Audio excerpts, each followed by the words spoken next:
You ever felt like you're an outcast? Nobody wants you. God has an answer for that. I want to start by sharing my first time feeling this way and how God did not leave me alone in it. Here's me as a child. I don't know how old I was in the first little picture, but I remember the blank feeling that went with that blank face. I was 6 in the second one. I had my head bowed low, and that wasn't just for that picture. I always walked around like that because I didn't feel any hope for the future. I was fatherless. At age 5, my father had the only sort of conversation he ever had with me, and that's not an exaggeration. He would not allow me to speak in his presence because he thought children were a nuisance. He was yelling at my mother and me, "I don't want you, and I don't want this sick kid either. I'm leaving." He did leave. He wasn't much of a shepherd. He was more like the hired hand who leaves when things get difficult because he didn't get out of it what he wanted. He only cared for himself. Down below is the trailer park that I lived in. I was able to visit this just a few years ago. I was visiting my very first father figure mentor who God had put into my life because he lived in that area. So I checked out the park. I looked it up and I checked it out on the way to visit him.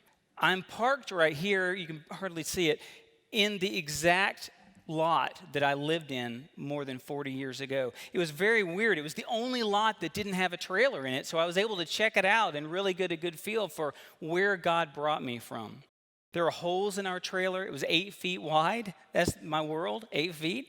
We ate greens and cornmeal almost every day, not because it was a fad diet. It's all we could afford. My mother worked late hours, so I was a latchkey kid even at age 6. I was by myself until late at night. I got beat up on the regular by older kids who were stuck just like me and were really mad about it. That was my life. I didn't like to go to school because the kids there called me white trash.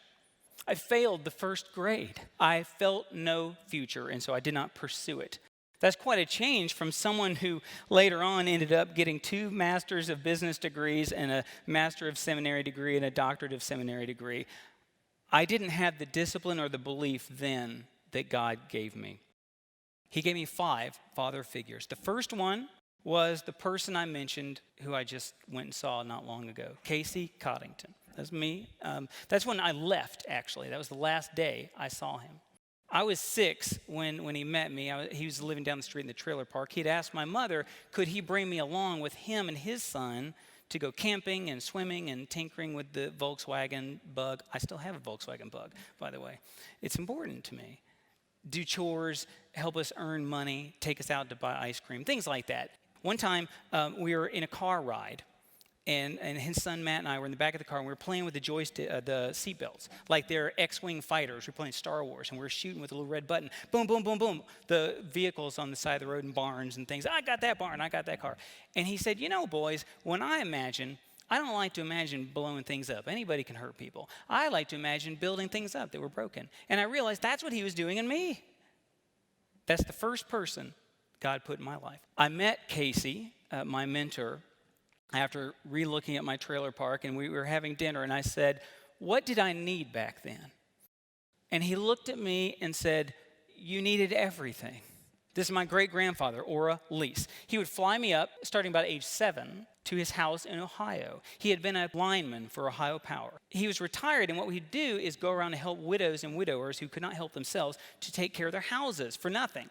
He'd climb trees and cut limbs down, paint things, and mow lawns and all, and he started taking me with him and letting me experience being a blessing to people. And he used to say, Jesus never makes mistakes. God has been so good to me.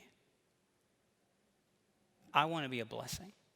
And he used to say, Rob, you were born to be a blessing too. I came to faith under them, watching him serve there and as a deacon in his church and his wife teaching Sunday schools and Bible school. The next one was my stepfather. I was 12 years old when he came into my life. He was a former Marine. I was doing better in school. I wasn't failing, but I was still getting C's. I still didn't love studying, and I did have ADHD issues, and so I wasn't all that motivated. First report card I brought home, he gave me a high reputation to live up to. You are more than C's. And then he gave me a process. Every night, you're going to sit at the table whether you have homework or not, and you're going to do an hour worth of studying.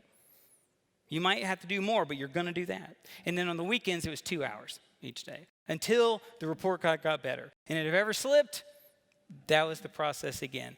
It gave me something I lacked up to that point: discipline. The reason I'm showing this is, can you see a progression here? I've got no hope, I don't know anything about Jesus. I've got no discipline. And he starts putting these dads in my life when my own dad was not there. Last one for today. My father-in-law, Don Beasley, he's right there. It was in 1997, I had invited him out to dinner to tell him why I was breaking our engagement off with Claire. My internship at IBM ended. I didn't know it was going to end, and it just ended. Now I have no job. Well, I didn't want to be a bum, so I'm breaking it off. And I thought he'd say, that's smart of you to do. Instead, he said, do you think this is the last time you're going to have any uncertainty? And I thought, well, no. Well, God brought you here, right? Trust him to bring you through it. He's already moving to the fields, and we're right there with him. If we believe him, he's got it. So those were ways that God brought me up from my hopeless life when I felt like an outcast. And he drew me to himself, and it was for a reason.